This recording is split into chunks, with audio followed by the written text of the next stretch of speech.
Assalamualaikum warahmatullahi wabarakatuh. Perkenalkan, nama saya Ahmad Farizal dengan nomor induk mahasiswa 2205040001. Saya adalah mahasiswa jurusan Ilmu Hukum Fakultas Ilmu Sosial dan Ilmu Politik Universitas Maritim Raja Ali Haji. Di video ini, saya akan membahas kuis dalam mata kuliah Hukum Perdata yang diampu oleh dosen Ibu Marniarani SHMH. Baik, selamat menyaksikan pembahasan dari saya. Soal pertama yaitu jelaskan pengakuan subjek hukum manusia dalam Burgerlich Webbook atau BW. Pengakuan subjek hukum manusia dalam BW mengacu pada pengakuan bahwa setiap individu memiliki kapasitas hukum penuh, yang berarti mereka memiliki kemampuan untuk memiliki hak dan kewajiban hukum yang sah. Dalam konteks ini, seseorang dianggap sebagai subjek hukum yang memiliki kemampuan hukum untuk melakukan tindakan hukum, seperti membuat perjanjian, memiliki properti, dan bertindak dalam kapasitas hukum lainnya. BW biasanya mengaku subjek hukum manusia sebagai individu yang telah mencapai usia dewasa, yang berarti mereka telah mencapai usia di mana mereka dianggap mampu untuk bertindak secara hukum dan memiliki hak-hak serta kewajiban yang menyertainya. Batas usia dewasa bervariasi antara negara-negara yang menerapkan BW, tetapi sering kali berkisar antara 18 hingga 21 tahun. Selain itu, BW juga mengaku bahwa subjek hukum manusia dapat memiliki kemampuan hukum terbatas dalam beberapa situasi tertentu. Misalnya, seseorang yang memiliki keterbatasan mental atau intelektual mungkin dianggap memiliki kemampuan hukum yang terbatas dan mungkin perlu perlindungan hukum tambahan. Dalam hal ini, sistem hukum dapat menunjukkan wali atau pengampu untuk melindungi kepentingan hukum individu tersebut. Pengakuan subjek hukum manusia dalam BW adalah prinsip fundamental dalam hukum perdata yang menjamin bahwa setiap individu memiliki hak-hak dan kewajiban hukum yang diakui dan dilindungi oleh hukum. Hal ini memungkinkan individu untuk berpartisipasi dalam aktivitas hukum, menjalankan perjanjian, dan melindungi hak-hak mereka di hadapan pengadilan jika terjadi sengketa hukum.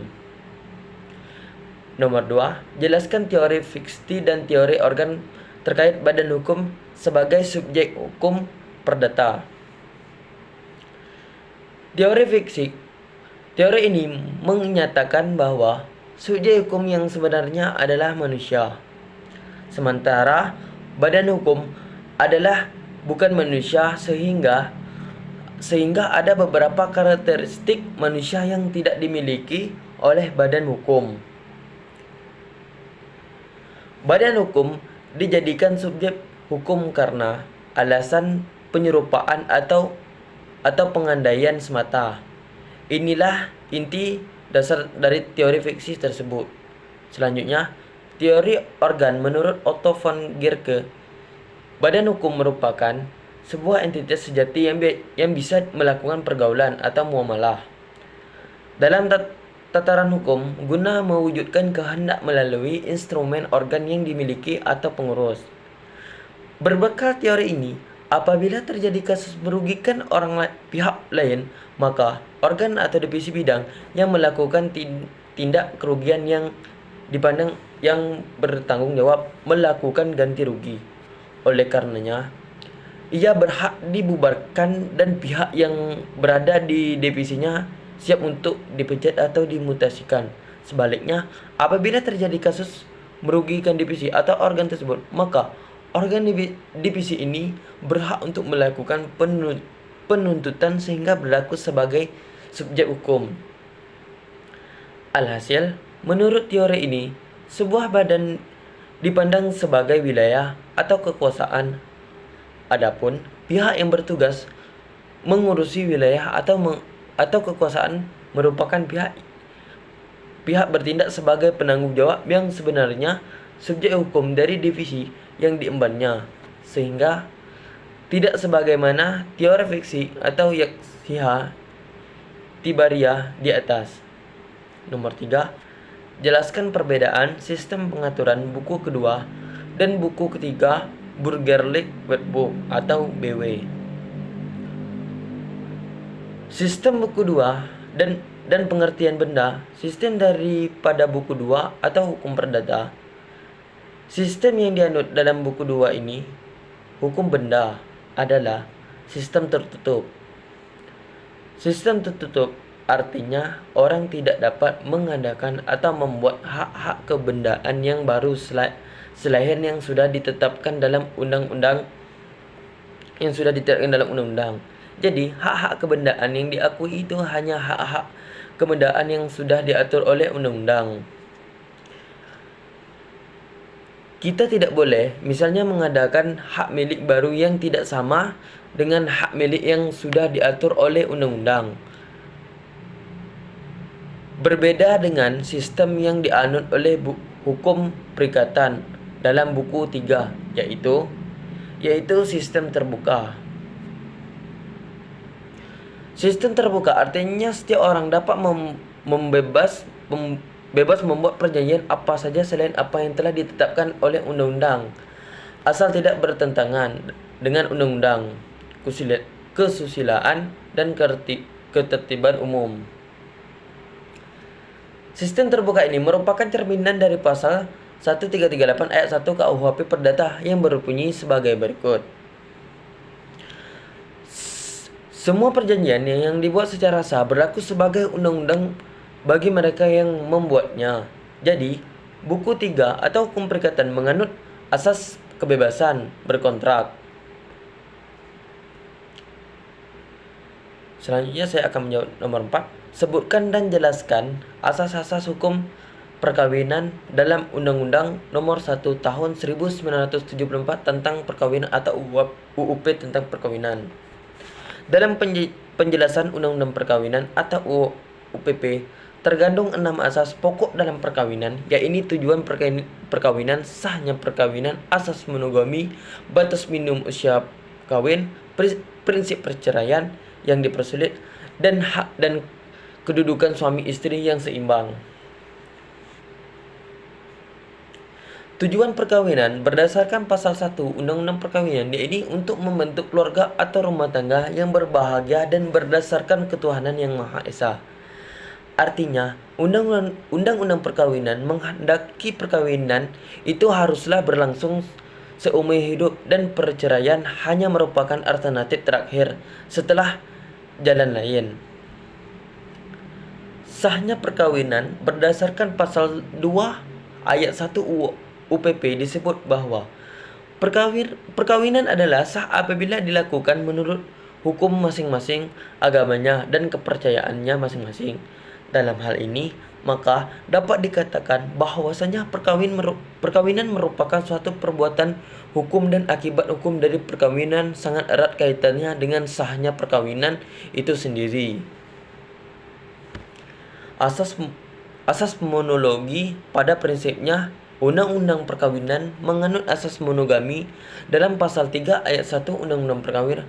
Namun, jika hukum agama mengizinkan dan dikehendaki oleh pihak-pihak bersangkutan, maka seorang suami dapat beristri lebih dari seorang asal memenuhi syarat-syarat pasal 4 dan pasal 5 Undang-Undang Perkawinan. Monogami dalam Undang-Undang Perkawinan bersifat relatif karena kembali lagi ke dalam hukum agamanya masing-masing. Selanjutnya, batas minimum usia perkawinan merupakan perbuatan hukum sehingga diperlukan orang yang cakap, maka perlu ditentukannya batas minimum usia kawin. Undang-Undang Perkawinan menghendaki agar para calon suami istri memiliki kematangan biologis dan juga psikologis sehingga dapat tercipta perkawinan yang baik tanpa berakhir dengan perceraian serta memperoleh keturunan yang sehat pula.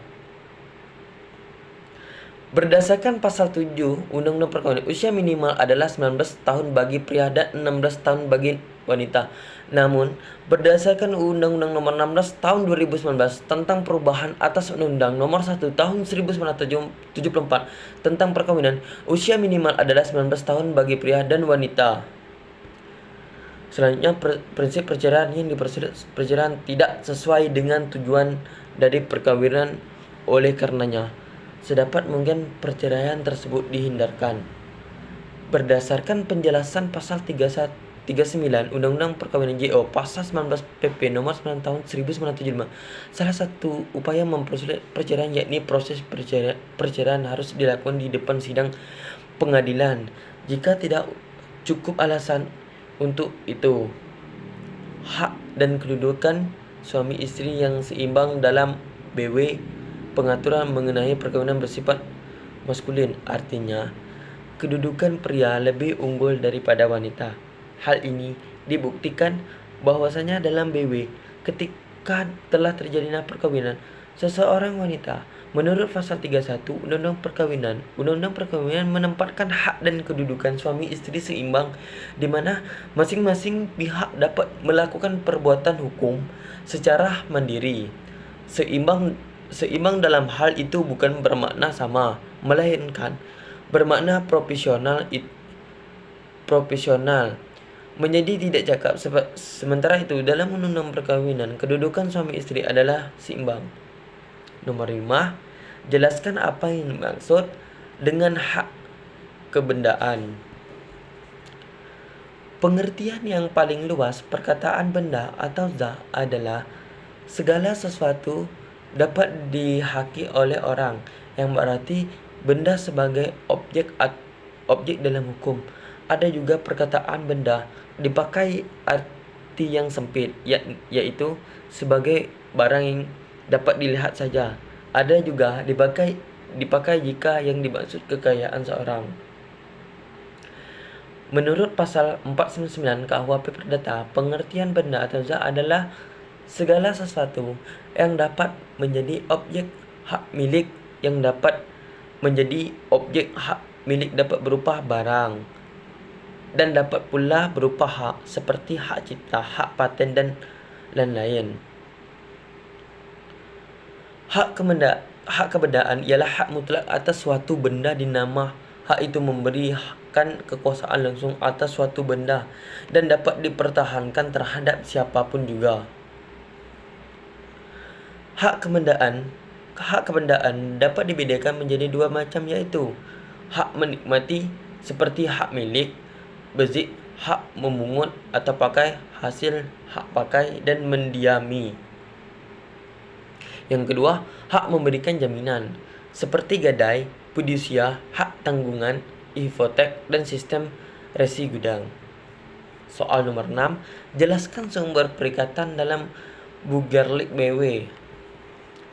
Dalam pasal 1233 Bugerlik Wetboek atau BW hanya mengatur terkait tentang sumber perikatan, yaitu tiap-tiap perikatan lahir dari persetujuan dan undang-undang. Profesor Subekti Sarjana SH dalam bukunya Hukum Perjanjian menyatakan bahwasanya hubungan antara perikatan dan perjanjian adalah perjanjian itu menerbitkan perikatan. Nomor 7. Jelaskan wujud prestasi dalam Bugerlik Wetboek. Sebutkan juga dasar hukumnya. Bentuk wujud dari suatu prestasi pada kontrak sebagaimana pasal 1, 2, 3, 4 KUHP Perdata BW adalah: pertama, memberikan suatu atau membayar harga barang atau menyerahkan kekuasaan atas suatu benda, misal dalam jual beli, sewa menyewa, hibah, perjanjian, gadai, hutang piutang.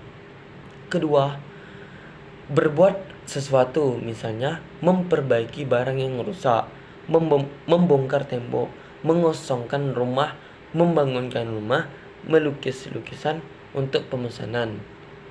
Ketiga, tidak berbuat sesuatu, misalnya perjanjian tidak mendirikan bangunan, tidak membuat tembok yang tinggi, mengganggu pemandangan. Perjanjian tidak akan menggunakan merek dagang tertentu. Soal nomor 8, jelaskan pengertian perjanjian dalam Bugarlic Wetbook dan sebutkan juga dasar hukumnya. Perjanjian diatur dalam pasal 131 Kitab Undang-Undang Hukum Perdata yang menyatakan bahwasanya suatu perjanjian adalah suatu perbuatan dengan mana satu orang atau lebih meningkatkan dirinya terhadap satu orang atau lebih. Baik, itu saja pembahasan dari saya. Mohon maaf apabila kelebihan atau terkurangnya materi yang saya sampaikan. Saya akhiri dengan Assalamualaikum warahmatullahi wabarakatuh.